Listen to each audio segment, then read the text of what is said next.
So I would say first, start by talking with students. Ask them, bring their voices into the conversation. Lots of literature in high school deals with tough topics. What worked for them in the past? They can speak about it. What was hard? What ideas do they have?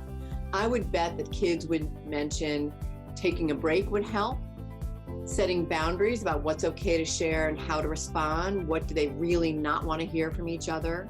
Another thing that you can do with students is develop a list of coping skills. It's much easier to figure out what to do if you've thought about it ahead of time.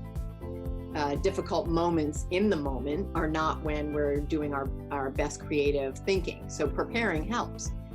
The list might include things like breathing, journaling, listening to music, sitting quietly, taking a walk.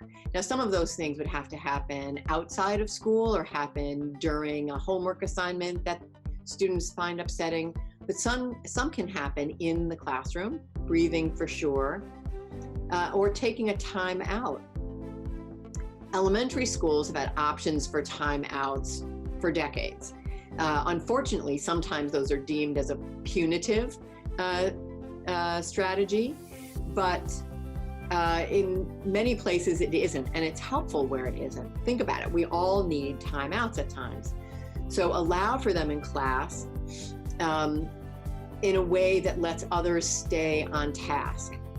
Whether classrooms have a cozy corner or a quiet corner or a small study carrel in the back, where a student can discreetly retreat for a couple of minutes to take space without having to ask permission or otherwise draw attention to themselves.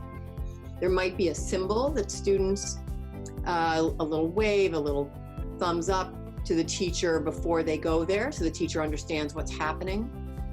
But that's a helpful thing. That's students taking responsibility for their own mood, for their own needs, and the teacher showing respect for that.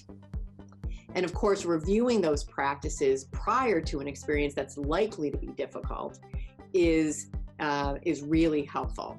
It's a reminder. Just because we've made a list last week doesn't mean we remember it this week when we're doing when we're covering a difficult topic in the unit. So reviewing those practices over time is what plants them in our default skill set. They're not in that skill set right off the bat.